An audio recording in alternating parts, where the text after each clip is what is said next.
Hey Pop Culture Pals, I am back with part 2 of my Matthew Perry memorabilia haul.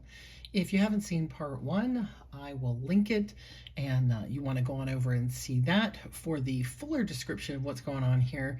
Short version is I bought a box of goods from Shop Goodwill that was marked Matthew Perry memorabilia, but it turned out to be something a little more personal.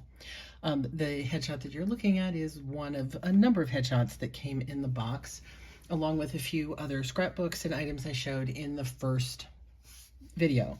Now we're down to the items that, gosh, just really speak to me as a writer and someone who's always wanted to be a part of the television industry, or I guess I should say I have been, but not as much as I thought I would be in life. So I still cherish every connection I have to particularly the television industry. So just holding this next item I want to show you, I don't know if you'll understand the feeling, but wow. Okay. So, and again, forgive the Post-its we've got in a bunch of places just for blocking out addresses and things along those lines. This envelope from the Emmys was in the box. It was addressed to Matthew Perry, care of HBO. Look at this. Congratulations, nominee. It's sad and a little strange. The envelope actually was not open when I got it. I opened it. It was still sealed. I don't know if, there was more than one, or he just wasn't in a place to open this at the time. So this is, I think, 2001. We're going to look at it together. Oh my gosh. Just touching it. I once had an opportunity. I interviewed someone who had won an Emmy, and it was sitting right at my elbow, and he was like, "You could touch it." I was like, no. There's a thing, like they say with the Stanley Cup, if you don't earn it, you don't touch it. Well, I didn't earn this, but I am touching it. Sorry. So this is, I'm going to move this picture so we have a little different background here. So this is what you get when you're an Emmy nominee. It's a beautiful fold out. Join us. Microsoft Theater, LA Live, black tie. For the 73rd Emmys, in this case in 2021, Matt was nominated for his work on a Friends reunion that was made for HBO, which makes sense then. This was sent to the person who was in charge of awards, that's apparently a job, at HBO, and to send to him. So invited to that. For more information, join us, Television Academy. And then inside were some little RSVP cards. It's all in gold. And there's all the information that you need to bring yourself to people. Interesting. You will be required to show your vaccination card to attend. Yeah. Wow. How about that? So this is what I'm saying. This is not a box of fan memorabilia. This is a box of items that belong to him, whether they were in the possession of an agent or a manager or an assistant. I feel like something more like that because, as I mentioned in the other video, I found a stack of employment contracts from Matthew and what looked like his employees, probably personal employees at home. So again, if it was one contract, I'd say it was that person, but it was a stack of them. So it was definitely somebody who was cleaning out, a drawer, a closet in the home. I don't know, but they found this and they tossed it in the box that went to Goodwill. And I'm going to keep that. I am so, yeah, it's an Emmy nomination card. When am I ever going to see one of those again? I would like to think that I would earn one on my own, but at this point, it probably not. But you never know. So, wow, that. So then we get to some even more. I know I keep saying this, and I know you all think I'm crazy at this point, but like the gravity of what I found, it just is blowing my mind. So there was a notebook, and inside the notebook was a lot of paper, including this stack. So this is a concept for the Matthew Perry Show. And it's a bunch of pages with characters and plot and all of this. And what it what they were proposing was a fun idea of set in Canada that Matthew had gone home to Ottawa and was like really like sort of re-enamored with his hometown, and decided to come up with this idea for a show where Matthew as a character, so it's kind of one of these sort of breaks the fourth wall sort of meta things, goes back to Canada and is given and asked to work as a late night talk show host. And he accepts the job. And so the actual episodes of the show were going to be a combination of him interviewing people as he would in any talk show, and they would be bringing on real celebrities, and they would be talking impromptu, off the cuff, ad-libbing that section of the show. And then the other parts of the show would be his life and his romance and his relationships, just, surviving. So it was a combination of sort of fake talk show, sort of. I feel like somebody did this, and I can't exactly where. I mean, I guess it's kind of close to a show like a Murphy Brown or something, where you're seeing them both at work as a celebrity playing another celebrity. There was a piece, I'm just flipping through quick here. Yeah, each episode will feature real segments of Matthew hosting the talk show, produced as a genuine talk show. We want guests to be everyone from Justin Bieber to Justin Trudeau, and not just people named Justin. And it says Matthew, too, knows tons of famous people, so there's no shortage of guests. And then loosely scripted, ad-libbed, etc. And then I said it would go on to talk about, again, the other parts of his life. Fun idea. Again, that I know of, it was never produced, but there's the pitch. They wrote it, they typed it out, they pitched it to I don't know who, and of course at this point we will never see the show. That would have been a fun show to watch. I would have enjoyed that. And then it just gets, I don't know, more intense and more intense.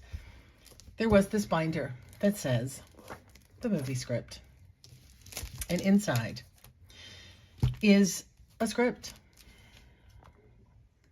1 year later, written by Matthew Perry in 2021. It's funny, I think, I'm seeing the pattern. I think almost everything maybe that came from this locker was in that era. So I don't know. Again, it was like somebody packed a box away in 2021, and this was the stuff that went into it. So best I have been able to research on a little bit of a look around is that he mentions in his autobiography, and then I think the GQ magazine article that I mentioned in the earlier video, that he had written a script about staying clean, getting sober, just sort of following a character through his life as he deals with, being sober. Yeah, what more can I say about this? This is his script that he wrote. This is the movie that, again, as far as I know, it never got to the point of being produced. I did find some notes from someone in the industry giving their opinion and things they thought would be helpful to update, but in general, really loving the story, really loving the dialogue. And here's the thing that's kind of important. Let me get here. So you'll see there's a character named Jack throughout here. Just flipping a little bit. I think this character, Franny, might have had a different name at one point, and I'll show you why. But definitely Jack is the hero of the story. I have not read the script yet. I do intend to read it cover to cover. He poured his heart and soul into this. And I mean, certainly assuming there are more copies around somewhere, that this isn't the only one. This one wasn't in the binder. As you can see, it wasn't punched or anything. So it was probably a copy that somebody was using to, usually unbound, I'd say, to edit and go through. But yeah, I don't know. Do I have like one of the only few copies of the script that are out there, unproduced Matthew Perry script? It's boggling my mind. And then in this notebook was loose leaf paper. And if you see here we have Jack, exterior church, and more going on.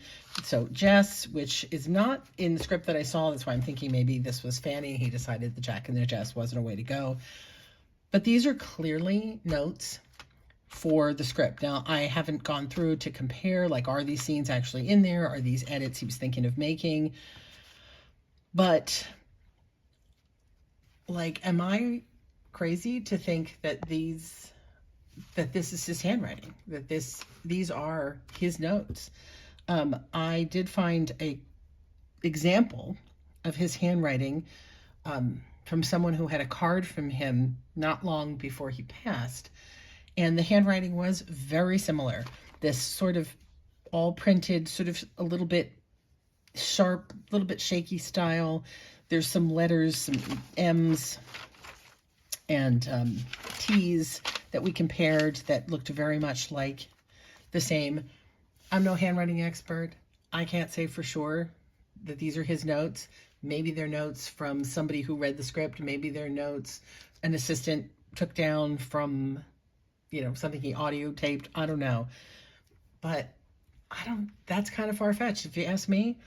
I mean, clearly from the Emmy, from the contracts, from everything else I found in this locker, these items belong to him. This was his script, and these are definitely scenes that are either in the script or he wanted to put in the script. So what do you think? Did he write this? Because there's one more part that's kind of crazy. We'll get to it 1 second. I'm going to hold that for a second. There was also these odd little pieces of paper. This was a map. Sketched out pieces of paper. Let me back out a little bit here. Sorry. Lake Balboa, Getty Center, Hollywood Bowl, Skid Row. Sort of a really random sketch of the 5 and the 110. So this is Los Angeles. Sorry, I should have said that for those of you who don't necessarily know that. Hollywood sign, the Hollywood Freeway, Lake Balboa. And the reason I'm thinking, I love Scott's, and then down here it says Knott's Disneyland, which would be quite a ways down here from Skid Row. And then there was a Google printout of Skid Row, also marked with some general streets. And I'm thinking, I don't know, filming location. They were planning already, like, locations that they wanted to film this. I mean, it could have absolutely nothing to do with that, but it was in the binder with the script. And there is a Skid Row mention on both pieces, and I'm assuming the script takes place in LA. I haven't read it all, so I don't know. But that seems quite logical. Yeah. I mean, it also could be any number of things. It could have been a map somebody drew quick for, I don't know. See, it's not a map to go somewhere, right? Because look, it's just kind of all over the place. Six Flags, like just this, Six Flags. That's what that says. Oh, hi. It's so weird. Santa Barbara, like these are places that are way far away from where they're noted on here. Malibu, Catalina Island, Santa Monica Pier. This Getty Center with these little things in here. I don't know. Somebody just decided to do their own little funky map of downtown Los Angeles. And maybe this is something. I'm just noticing that. Chalet on Sunset. Oh, but see that Sunset Boulevard. I think that's a place. And then Google instead of Google. Lake Balboa written in red. Skid Row's written in red. Santa Monica Pier. That's why it feels like there were filming locations they were thinking about. Again, I am completely, I know no more than this is speculation. If you have thoughts about what you think it is. So Disney City Walk, Warner's, I don't know. Oh, Disney, that's studios. Those are the studios up there. That's Universal, City Walk, Warner Brothers, and Disney. Yeah, interesting. Very interesting things that are called out on this. Again, just sketchy little map. And that was here.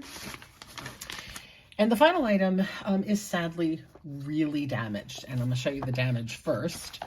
There is just awful spillage, water damage, or something else, even coffee maybe, because of the dark, or it just started to mold the book. But the cover of the book says, "Looking at you, staying sober and shit." The front of the book, and again, excuse post-it notes, there were a lot of phone numbers and names written in here. The front of the book has some handwriting that is very neat and pretty that I don't believe is his handwriting. And it says, "To Matthew, I'm so proud and happy to see you taking care of yourself." Oh my God, I just so close to wanting to cry just looking at these things. So at first, I thought that's what this was, maybe a book that somebody had kept notes to give him, that it was their journal, maybe somebody that he was going through rehab with and they took notes. There are several pages that have, I'm just going to give you little corners of scribblings and phone numbers and names to call. It just felt like it was starting out to be a book of just something he could go to for words of encouragement that people had written and phone numbers he could call when he needed to talk to somebody. That somebody gave to him. But then, as we get further back into the book, we start to see like this. As the penny slowly drops, Jess too pops a pill and sadly heads in a different direction, leaving us with the same empty frame. Oh, hang on. Sorry. That was I thought I marked this so we wouldn't go in there. And again, we've got script notes, just like on the loose leaf pieces of paper. Just let me double check here. Yeah, there's Jack again from the book, from the script. So these are script notes, again, scenes that he thought about writing and made notes in this book. There's not a lot of them, a few pieces here and there. And then... yeah, sorry, I'm just making sure there's nothing that I shouldn't be showing before we look at it. And there's Jack again. Again, same handwriting. Back page here. If you look at Jack, close in. Jack here, same handwriting, definitely the same handwriting, and definitely not the handwriting that's earlier in this book. So again, this is why I feel like maybe it started off as a diary, a journal that he was keeping during this period, and people were using it kind of like they used to call this like a slam book at school, where people would just write encouraging notes and phone numbers and things. But then on the blank pages, he started just making notes for his script that he was working on as well. And at some point, as we said, this thing got really damaged. So again, it almost looks like some, I don't know, some other stuff spilled. But again, such a shame. Clearly it's, yeah, really mangled. The further back you get, it definitely laid in some water or something. It's all mangled up on the edge. It's funny, even the book was made and printed in 2021. How funny. Yeah, look at you saying sober and chat. So it is a, you know, it's got a barcode. It's something that you could buy somewhere, but maybe again, the part of his program that people got handed this, or he thought that was funny and bought that for himself. It's really hard to say. So that's what I have to show you. I don't know. What do you think? I'd love to hear your comments, especially if you're a fan or you know more about his history than I do. I said I'm certainly aware of his acting. I love him mostly from Studio 60. That is my favorite show that he's done. All Friends is fantastic, but I really love the Studio 60. This is what we've got. The script, the Emmy nomination, the pitch for a television show. Matthew Perry. Yeah, leave me your thoughts. Tell me if you think I'm off the mark. Please do. If you think I'm really stretching to think that that's his handwriting, that he wrote these notes. And yeah, and what you think of all of this. I think most of the script stuff is going to stay in my collection. A few of the other items that I talked about in the earlier video, I will probably be reselling to recoup some of what I spent to get it all, but yeah, I'm still a little blown away. So that's it for me today. If you like what you saw, hey, like and subscribe, and who knows what I'll find next week.